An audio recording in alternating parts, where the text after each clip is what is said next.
Hey everybody, welcome back to Casual Card Games, and today I'm coming at you with my Sir Gwyn Hero of Asheville deck. This is a deck that I made probably 2 to 3 years ago, and then I got out of Magic briefly because of financial and personal reasons. I wasn't really feeling the game, and anyway, I have rebuilt the deck recently, and I've probably had it back together for maybe a couple weeks, a month, and then it kind of occurred to me that like, oh crap, like I haven't put this video on the channel yet, this profile, so I'll say this real quick. This is a vampire knight deck. So I love Ixalan. It's my favorite plane. It's what got me into playing Commander. So for that reason, I just looked at the vampire knights and I was like, I really want to put these into a deck. And I found Sir Gwyn and I was like, I think I can make this work. Now, I'll be honest. If you just do, knight tribal and get the best of the knights and just do a full-on equipment deck, would it be better than this deck? Maybe, but I just like the flavor of this deck more, and I've gotten a lot of compliments on this deck when I've played it that people are like, hey, I think this is pretty cool. So, all right, so I'm going to read Sir Gwyn, and then I'll go over like the lands and everything, and then we'll get into it. Okay, so Sir Gwyn, Hero of Asheville. She's a 5/5 human knight with Vigilance and Menace for 6 mana. Whenever an equipped creature you control attacks, you draw a card and you lose a life. Equipment you control have equipped knight 0. So that's the main thing. Is I've tried to look at some other commanders to deal with equipments because, my buddy Brendan, he's put stuff on the channel before. Granted, it's Yu-Gi-Oh deck profiles, but he's a full-on Magic player, plays Commander with us, part of the play group. But he said before that he just doesn't think equipment are all that interesting, and I can kind of agree with that. That for the most part, the best ones get used over and over again. But for me, I just wanted one deck where I could throw in like awesome equipment. So that's this deck. Now, I don't generally play equipment in any other deck unless it's got some specific synergy. But yeah, I'm happy that I can throw these in there. So obviously, if you're not running knights, the equipment ability of Sir Gwyn is going to be kind of a problem.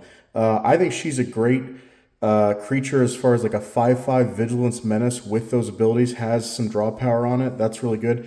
So ideally, to get the most bang for your buck, you're gonna want to go wide as far as putting equipment on different knights. Now, when this deck's really humming, we can definitely do that. But obviously, if we just want to throw everything at a Sir Gwyn, we can do that as well. Land count, for anyone that's new to the channel, you can call me Mr. Basic, basically, because I just run basics. It's what I like to do. Saves me money, and I just like to run it that way because I run certain cards that have synergies with just running basics. If you don't want to do that, that's your call. Like I said, you guys can do whatever you want with your lands. Just, like I said, it's my personal preference. Okay, so that's it. And we run 13 of each, by the way. So 13 swamps, 13 plains, 13 mountains. All right, we're going to move Sir Gwyn kind of over here. All right, so I always start with my deck profiles with the card type that we play the most of. And for this, it's artifacts. So we're going to talk about Blade of the Blood Chief. This is another card that kind of it kind of made me want to go full on vampires. So for 1 mana, you equip it for 1. Whenever a creature dies, put a +1/+1 on the equipped creature. If the equipped creature is a vampire, put 2 +1/+1s on the creature instead. That is a really good effect. If we're going against an aristocrat deck or just like a Jund sacrifice deck, whatever it is, that can be really good. I've gotten a creature like very strong with that. Obviously, it doesn't go with Sir Gwyn, and we have a few knights in the deck that are not vampires, but for the most part, everything I tried to make it a vampire. All right, next one's Colossus Hammer. So Colossus Hammer is a great equipment in this deck. You pay 1 to play it, and then that equip 8 cost, we never play. I don't think once have I ever paid 8 to equip Colossus Hammer. Equipped creature gets +10/+10 and loses flying. We don't really care about that part. Which, by the way, I found out recently that the loses flying, this came up in a game that I played, like, I don't know, maybe a week or two ago. Because I had a Colossus Hammer equipped to a knight. It might have been Sir Gwyn, and then I also gave it something to give it flying afterwards. And basically, that still worked. I thought that was as long as you have Colossus Hammer, the creature cannot have flying, but that's not what it says. It just says if it had flying when you equipped it, it loses it, but you can still give it flying later. One of my new staples for 3-color decks is Renegade Map. Enters the battlefield tapped, and then on the next turn, you can tap it, sacrifice it, go grab any basic land you want, put it into your hand.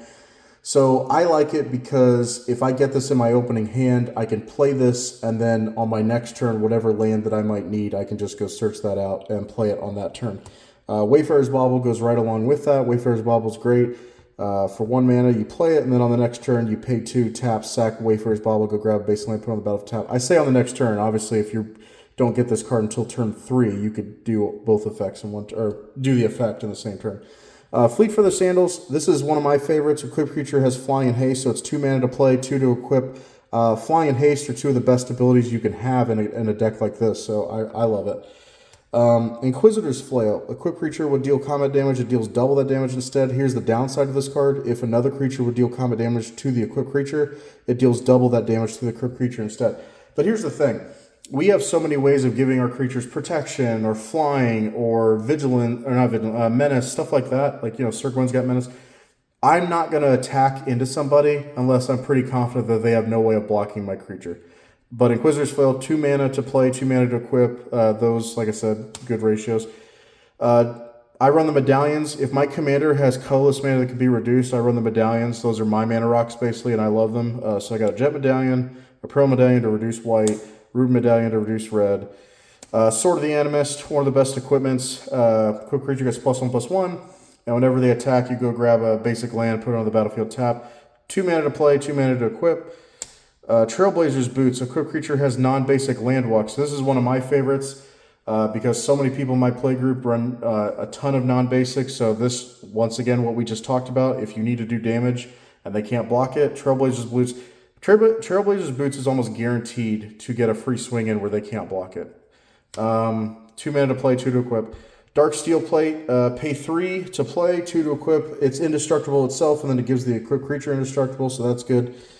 Here's one of my personal techs that you will not really find anywhere.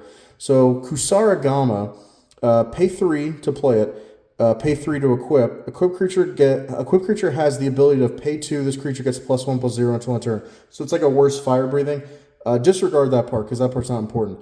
Whenever a equipped creature deals damage to a blocking creature, Kusarigama deals that much damage to each other creature defending player controls. So basically, if you're hitting your opponent with a ton of damage and they go, crap, I can't take that or I'm going to lose the game, fine. They want to block it with a chump blocker. Okay, say it's Sir Gwyn. Let's say I give it one of the swords, so it's a 7/7, and they block with it with like a 1/1. All their creatures are taking 7 damage. I think this is a great card that people just sleep on. Sword of Body and Mind. So this is the first of our Sword of cards. I will just say that I don't play. There's 2 swords I don't play as far as the what would you call them? The guild swords, I guess. I don't play Truth and Justice because I just don't find it, unless you're playing like a deck that puts a ton of counters on stuff, I just don't find that to be a very effective card. And then the other one I don't play is the newer one. It's like, what is it? Sword of Once and Future. I think it's a cool concept for a card, but you got to run like enough instant sorceries that are 2 mana or less in your deck. And in this deck, I tried to make it work, but it just doesn't work because I had to force too many cards. Sword of Body and Mind, +2/+2, protection for green and blue. Whenever a creature does combat damage to a player, you make a 2/2 wolf, and that player mills 10 cards. Really, I like this one just because the protection for blue and green. Blue and green are the 2 of the best colors in the format, so that's why I like it for that. Sword of Feast and Famine. I don't have to explain why this one's amazing. I mean, I'll read the effect to anyone who doesn't know, but this one is the best sword in my opinion. Protection from black and green, +2/+2, deals combat damage to a player. That player discards a card out of their hand. You untap all lands you control. That's great. Fire and Ice. While I don't agree with this card's price tag because I don't think it's as good as people think, I still think this is... I already had the card, so I was like, I might as well play it. +2/+2, protection from red and from blue. Whenever quick creature deals combat damage to a player, the Sword of Fire and Ice deals 2 damage to any target, and you draw a card. So it's more draw power. That's good. Forge of Frontier. This is a newer one that came out about a little over a year ago. I think this was a cool idea for a sword. Protection from red and green, +2/+2. Whenever a creature does combat damage to a player, you exile the top 2 cards of your library. You play those cards until the end of the turn, and then you may play an additional land this turn. That's always good to be able to do that. Hearth and Home was also great. Protection green and white, +2/+2. Whenever a quick creature does combat damage to a player, you exile 1 target creature you own. Search your library for a basic land card. Put those cards back under the battlefield under your control. It does not say tap, so the land that you bring out comes out untapped. This came out with the game that I played yesterday, and that was nice. Sword of Light and Shadow, +2/+2, protection from white and black. Whenever a quick creature does combat damage to a player, you gain 3 life, and you can bring a creature from your graveyard back to your hand. That can always be helpful and good. Sword of Sinew and Steel. So ironically, the guy that we play with, his last name is Steel, spelled differently, but he loves Planeswalkers. So you would think that, oh, when is this card actually going to get both effects? Quite often in my playgroup, because he has like 3 or 4 different Planeswalker decks. Creature gets +2/+2 protection from red and from black. Whenever they do combat damage to a player, destroy up to 1 target Planeswalker and 1 target artifact. I think that's pretty good.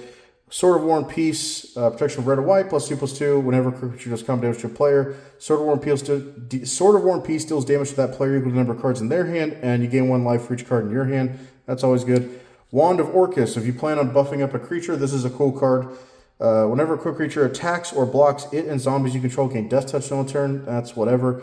Whenever a creature deals combat damage to a player, create that many 2/2 black zombie creature tokens. So if we swing out with Sir Gwyn, let's say we hit him for, like I said, 7. You make 7 2/2 zombies. I think that's pretty good. And then this one, once again, another cool tech of mine that I think is awesome. So 5 mana for Pariah Shield, and it's 3 to equip. All damage that would be dealt to you is dealt to a quick creature instead. So here's the cool thing. If I put this on Sir Gwyn, let's say, and then I also have a sword out there, let's say Sword of, like I said, Body and Mind, so blue and green. If my opponent tries to hit me, let's say with like a green, they play in Simic and they play some big creatures or something like that, and they get some big tokens out, whatever. If they try to hit me with let's say 20 power of green and blue creatures, if I have Pariah Shield on Sir Gwyn and it has the right protection, all the damage that would be dealt to me is dealt to the equipped creature, but then the equipped creature has protection for those colors, so then nothing happens. So that's awesome. And I'm pretty confident in that ruling. Now, if anyone wants to debate that, I mean, put in the comment section if you think I'm wrong on that. I don't think I am, but all right. Let's get to the creatures. Okay, so we got Knight of the Ebon Legion. So 1 black. You can pay 3 mana. Knight of the Ebon Legion gets +3/+3 and Death Touch on turn. That would only happen if we just have mana to spare and nothing else to do with it. He's a 1/2. Once again, Vampire Knight. At the beginning of your end step, if a player lost 4 more life this turn, put a +1/+1 on Knight of the Ebon Legion. That effect happens quite often. He's a great value for 1 mana being a Vampire Knight. That's great. And by the way, I want more Vampire Knight synergies. So if WotC can possibly make more Vampire Knights or just more synergies, more reasons to play vampires, I would love that. Bloodcrazed Paladin, so 2 mana, flash, 1/1. It enters the battlefield with a +1/+1 counter on it if for each creature that died this turn. That could be really cool in a special situation. Really what I would just do with this is hold in my mana, play it at somebody's end step, and then be like, all right, my turn, and then I can attack with this thing and start equipping it with cool things. Plus, I like his artwork a lot. Famished Paladin, 3/3 for 2 mana, doesn't untap during your untap step. Whenever you gain life, untap Famished Paladin. We have a few ways to gain life, so I'm not too concerned about that. Inspiring Veteran, this is one of the non-vampires. Other knights you control get +1/+1. I think every creature in here is a knight except for 1. Knight of the Dust Shadow, so it's a 2/2 for 2 mana. It's got Menace. Your opponents can't gain life. That's a cool ability. And then you can use a black and a generic for Knight of Dust Shadow to get +1/+1 until end turn. We're probably never going to use that. The fact that it's a 2/2 for 2 mana with Menace, I think, and your opponents can't gain life, I think that's worth it. Legion Lieutenant, one of my favorites. Other vampires you control get +1/+1. Think that's pretty cool. 2/2 in Orzhov colors. Oathsworn Vampire, another cool one. It's a 2/2. Oathsworn Vampire enters the battlefield tapped. You may cast Oathsworn Vampire from your graveyard if you gained life this turn. That, I think, is really cool. Once again, we have a few ways to gain life, so just being able to bring back Oathsworn Vampire again and again would be cool. Paladin of Atonement, a 1/1 for 2 mana at the beginning of each upkeep. If you lost life last turn, put a +1/+1 on him, and then whenever he dies, you gain life equal to its toughness. That could be quite a bit if we have him buffed up with equipment. Vanguard of the Rose. This is probably one of the newest additions from Lost Caverns of Ixalan. So it's a 3/1 for 2 mana. Pay 1, sack another creature, artifact. Vanguard of the Rose gains indestructible, and in turn tap it. That can be very helpful. Forerunner of the Legion, 2/2 for 3 mana. Whenever it enters the battlefield, you grab a vampire and put it on the top of your library, and then whenever another vampire enters the battlefield, your control target creature gets +1/+1 until end turn. That effect is not all that important, but being able to tutor any vampire we want out of the deck is cool. Put it on the top. Olivia, mobilized for war. Whenever another creature enters the battlefield control, you may discard a card. If you do, put a +1/+1 on that creature. It gains haste until the turn. It becomes a vampire in addition to other types. So this can make a few of the guys that come in that are not vampires, we can turn them into vampires. And the fact that it's a Vampire Knight, 3/3 for 3 mana, and it has flying, those are all, that's just great. Sky Knight Legionnaire, not a vampire, but just in this kind of a deck where we can free equip big equipment, the ability to have flying haste, 3 mana for 2, and it's a 2/2, that I just can't argue with being a good card. Voracious Vampire, this is one that I would contemplate taking out if they gave us some more Vampire Knights that I thought were good. It's a 2/2 for 3 mana, Menace. Whenever it enters the battlefield, target vampire you control gets +1/+1 and gains Menace until end of turn. Okay, we got Armored Sky Hunter, 3/3 flying, Cat Knight. This is one of the best knights, period, because I think this is the third deck that I've thrown this card in just because it's so versatile. For 4 mana, whenever it attacks, look at the top 6 cards of your library. You can put an aura or equipment from among them onto the battlefield. If it's an equipment, you can just auto-attach it to a creature. You put the rest of the cards revealed this way on the bottom of your library. Alenda, Vampire Knight. She's awesome. For 4 mana, lifelink, 1/1. Whenever another creature dies, put a +1/+1 on her. And whenever she dies, you make X 1/1 white vampire tokens with lifelink, where X was her power. And once again, we can buff her up quite a lot. Sanctum Seeker. Whenever this is one of my favorites. I just love the artwork and I love his effect. So he's a 3/4 for 4 mana. Whenever a vampire you control attacks, each opponent loses 1 life and you gain 1 life. We can make a decent amount of vampires in this deck. Champion of Dusk, another card that I love his artwork and one of the main reasons why I wanted to go with the vampire theme. When he enters the battlefield, you draw X cards and you lose X life, where X is the number of vampires you control. He's a 4/4 for 5 mana. Once again, I love the Conquistador Vampire Knight. The whole aesthetic I just think is awesome. Some of the next ones, I don't love them. I wish that they gave us more bang for your buck for this amount of mana. But like I said, at this point, anything that's a Vampire Knight, I'll probably just throw it in here. There's a few that I've taken out, but like I said, I'll reconsider. There's some you can mess around with, I guess is my point, that if there was some other Vampire Knights you like more, I may end up switching this deck up a little bit to put some different Vampire Knights in. Markov Dread Knight, a 3/3 for 5 mana, flying, which is cool in our deck. You can pay 3, discard a card, put 2+1s on Markov Dread Knight. We would probably only do that if we just, had mana laying around. I always forget about the effect, honestly. Mounted Dread Knight, a card that you wouldn't think is all that great, but in this kind of a deck, it's pretty good. 5 mana, a 5/4 with Trample, which is a rare ability to have on one of our knights. Enters the battlefield with a +1/+1 if an opponent lost life this turn, so if you're not planning on giving it haste, you can swing out with something beforehand, then in your second main, you can attack, or you can play him and get a +1 on it. Here's our only non-knight to my knowledge. Now, by the way, I might get a Stoneforge Mystic here pretty quick and put it in this deck. I still think I'd like to keep the Stone Hero Giant because I just love his ability to do this every turn. But he's a 4/4 for 5 mana, has Vigilance. You can pay a white and 1 generic, tap him, search your library for an equipment, put it on the battlefield, attach it to a creature you control. That's just great. Hard to argue with that. Vona Butcher Magan, love her artwork. I'm pretty sure it's a girl. Anyway, 4/4 for 5 mana, Vigilance, lifelink. You can tap it, pay 7 life, destroy target non-land permanent, activate this ability only during your turn. So basically what you would do is, attack with it first, and then your second main, you tap, pay 7 life, blow something up. And then the last creature is Deathless Ancient. Once again, another card that, even though I like the artwork, I don't love it for the mana cost, so I would probably try to swap this out with something else, but it does have flying, so I think that's good.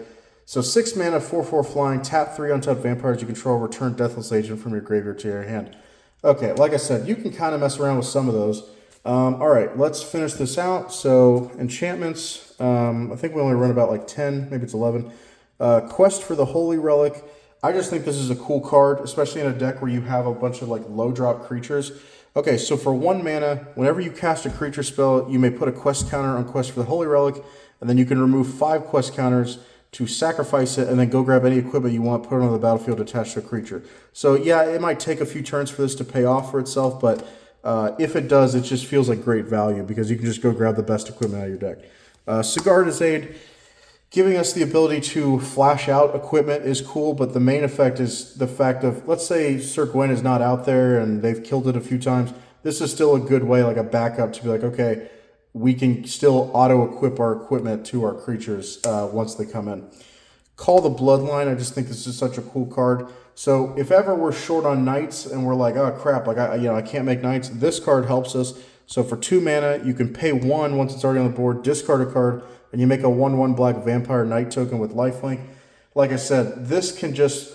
There was a time I played this like a couple weeks back, and I basically had 4 lands in my hand that weren't doing anything for me. So I just ditched 4 cards in my hand and made 4 vampire knights, and I was like, yeah, I like the value for that. Fervor, give all our stuff haste.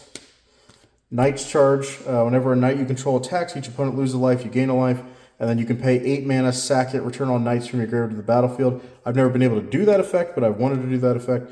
Pain Magnification, this is a Rakdos staple for me. If I'm running red and black, I'm probably running this in Commander because this is a political card that a lot of times your opponents, they might think about attacking you, but when they realize that, oh crap, well this card doesn't make it doesn't make me discard anything. It only works with my opponents. So a lot of times they'll look at my other opponents and be like, okay, I want to attack them to make them discard cards. So it's not like a propaganda or a ghostly prison, but it's just a little extra incentive. And with our deck, because we can have a bunch of like tiny creatures that have 3 power or more, we can easily make this work where we're making our opponents discard cards left and right. Concerted Effort, this is one of the later editions where I wanted to throw this in something, and I feel like this deck might be the best option. So for 4 mana, at the beginning of each player's upkeep, all creatures you control gain flying until end of turn if a creature you control is flying. The same is true for Fear, First Strike, Double Strike, Land Walk, Protection, Trample, and Vigilance. So as far as we do have a way to give flying, because we've already shown that with the boots that we have, or the sandals, I should say, Fleet Feather sandals. We don't have a way to give Fear. We don't have a way to give First Strike. We don't have a way to give Double Strike. We do have a non-basic land walk, so that's one of them. We definitely have Protection because we have all those swords. We do have, I think, a creature, and then I think we maybe have 1 equipment that gives Trample, maybe. And then we have Vigilance, which I think, I don't know if we have a sword or something that gives Vigilance. Maybe we do. I don't know. But there's a few creatures. Obviously, Sir Gwyn has Vigilance. So, like, basically what I like about this, and this is every turn, by the way. So at the beginning of each player's upkeep, this card checks what's on your board and basically is like, okay, whatever you have, your creatures will have that until the end of the turn. So, and that's even if this card goes away, those creatures will still have that effect for the whole turn. So I think it's a cool card. It's a way that obviously creatures can only be equipped to 1. Like, you can't have 1 equipment equipped to 2 creatures, but this way it kind of does that. Descendant's Fury, this is a great card that helps out so many tribal decks, which, by the way, I don't understand why tribal is a term that no one's using now. They act like it's offensive. I'm like, who was complaining about that? Literally no one. So for 4 mana, whenever 1 or more creatures you control deal combat damage to a player, you may sack one of them. If you do, reveal cards on the top of your library until you hit a creature that shares a creature type without sacrifice creature, put it on the battlefield, the rest on the bottom of the library in a random order. So this is an easy way for us to get rid of one of the lower vampires, the lower knights, and then hopefully get out something better. All right, Fires of Invention. You may cast this card. I like running in a lot of decks, but this one is easily the best in my opinion. You can only cast 2 spells during a turn, and you can't cast any spells when it's not your turn. So 2 spells a turn, but nothing on anybody else's turn. That's fine. We're not running any instants. That's okay. And this helps us with mana, where we're, it's kind of a way for us to ramp. But here's the best part. You may cast spells with CMC less than or equal to the number of lands you control without paying their mana cost. So what that's saying to us is we can cast 2 spells out of our hand. Let's say we have 5 lands. We can cast 2 spells, 5 mana or less, without tapping any mana. So it's kind of like, almost like we had 10 lands. And then on top of that, we can use those lands to pay a equip cost if we don't have like our commander out or something like that. So Fires of Invention, just great. Obviously it came out in Throne of Eldraine, so it was made for this deck basically. And then the last enchantment is Sunbird's Invocation, a red staple for me. It literally goes in every red deck I've ever made. Whenever you cast a spell from your hand, reveal the top X cards of your library, where X is the CMC of that card. And then you may cast something with CMC X or less of those cards without paying their mana cost. So if you cast a 6 mana spell, you reveal the top 6 and you cast one of those 6 mana or less without paying the mana cost. So cool card, love that. All right, and lastly, we'll do the sorceries. I got Night's Whisper. You draw 2 cards, you lose 2 life. That pretty much goes in every one of my black decks that is not running green, basically, because if I'm running green, I'm like, well, I don't know, I can just run ramp cards. Boiling Seas. If I don't run islands and I run red, this is going to be in here. Destroy all islands. I like that. Ruination, destroy all non-basic lands. Don't F with me, bro. Don't F with me. And don't cry either, because I'm not going to feel bad for you. Valiant Endeavor, a new edition that I think is actually pretty cool. I did pull this off, and I was able, I'll read it and then I'll tell you what I was able to do. So for 6 mana, roll 2d6 and choose one result. Destroy each creature with power greater than or equal to that result, then create a number of 2/2 white knight creature tokens with vigilance equal to the other results. So I rolled a 3 and a 6 yesterday. I destroyed all creatures power 3 or greater. I had Sir Gwyn out that was equipped, and obviously, even though I had protection from white, it didn't matter because that's not how protection works. It doesn't protect against board wipes. So anyway, I was able to wipe a lot of the board, and then I was able to make 6 knights with vigilance that were 2/2. So I thought that was pretty good, and everyone was like, wow, that was a pretty cool card. I ended up still losing the game, but it wasn't related to that. I lost to, like, someone that was playing random burn. And then the last card is Ruinous Ultimatum. If you run a Mardu deck, you have to run a Ruinous Ultimatum, in my opinion, because it's just too good not to run this in a commander game. For 7 mana, destroy all non-land permanents your opponent's control. I was able to play this as well. Thought I had the game. I did not. Once again, the burn player was using like a card with flashback that could just burn out a lot. Anyway, that is it for my Sir Gwyn Hero of Ashfield deck profile. Let me know what you guys think. Like I said, I probably will upgrade this deck even more now that I'm thinking about it. I'll probably put in a Stoneforge Mystic and maybe swap out a few of the Vampire Knights for some other ones. But yeah, overall, I'm pretty happy with this deck. It's not perfect. I'm not telling you that this is like a, everyone makes the joke about like, oh, my deck's a 7. Like, I'm not saying that this deck is like even a 7. I'd probably say this deck is like, on its best day, it might be like an 8. And on its most mediocre, I would say it's probably like a 4. So that's a wide range.